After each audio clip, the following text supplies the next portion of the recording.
खूप चटपटीत असा हा साईड डिशचा प्रकार होतो. खूप झटपट बनतो. घरातच असलेल्या अवेलेबल असलेल्या सगळ्या इन्ग्रेडियंटपासून हे बनलेलं आहे आणि खूप टेस्टी आणि टेम्पटिंग आहे. नक्की ट्राय करून बघा. Hello friends, welcome back to our channel sparkling stars. आज आपण एक चटपटीत आणि जेवणाबरोबर साईड डिश म्हणून एक पदार्थ बघणार आहोत. राजस्थानी रेसिपी आहे ही. तुम्ही नक्की ट्राय करून बघा. पापड चुरी.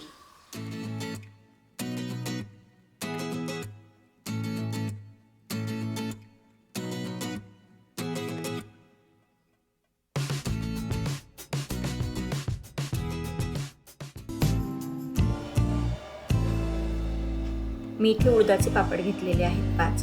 तुम्ही तुमच्याकडे जे पापड अवेलेबल असतील घरामध्ये ते घेऊ शकता. हे मी भाजून घेणार आहे. स्लो गॅसवरती, स्लो फ्लेमवरती आपल्याला हे पापड भाजून घ्यायचे.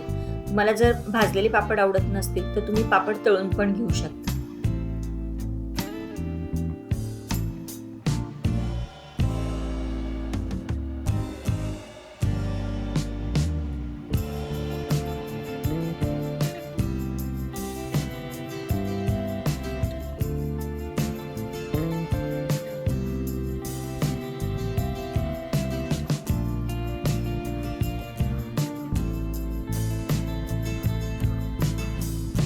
आपले सगळे पापड भाजून झालेले आहेत. मी एक मिक्सिंग बाउल घेतलाय आणि त्याच्यामध्ये हे पापड मी क्रश करून घेणार आहे. याचा बारीक चुरा करून घेणार आहे. जसं याच्या नावातच आहे पापड चुरी. खूप आपल्याला हा क्रश बारीक पण नाही करायचा आहे आणि खूप मोठाड पण नाही ठेवायचा आहे, जेणेकरून सगळं जे आपण जिन्नस घालू ते एकजीव होईल अशा पद्धतीमध्ये आपल्याला ते चुरा करून घ्यायचा आहे या पापडाचा.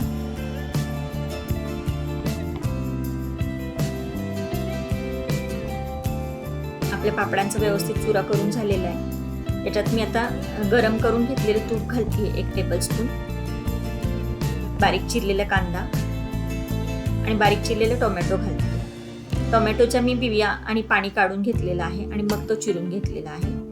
थोडी बारीक चिरलेली कोथिंबीर. मसाले घालूयात. लाल मिरची पावडर, मीठ,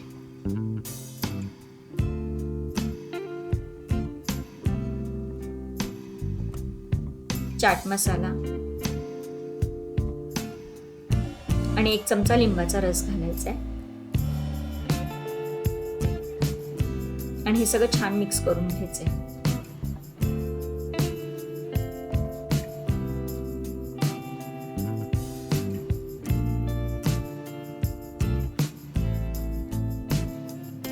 ही डिश बनवताना एकच काळजी घ्यायची की ज्या वेळेला आपल्याला खायचंय त्याच वेळेला बनवायचंय.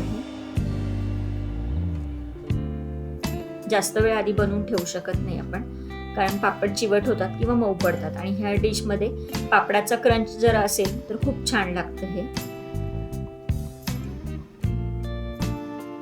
आपलं व्यवस्थित मिक्स करून झाले. आता आपण सर्व करून घेऊयात.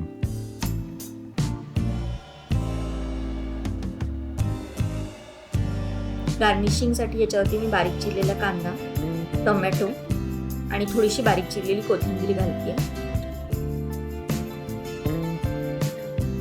आणि याच्यावरती आपण बारीक शेव घालणार आहोत भरपूर अशी, आणि आपली डिश रेडी आहे. तुम्हाला जर व्हिडिओ आवडत असतील तर व्हिडिओला लाईक करा, चॅनलला सबस्क्राईब करा. पुन्हा भेटूयात अशा छानशा रेसिपी सोबत. तोपर्यंत बी सेफ, कीप स्पार्कलिंग.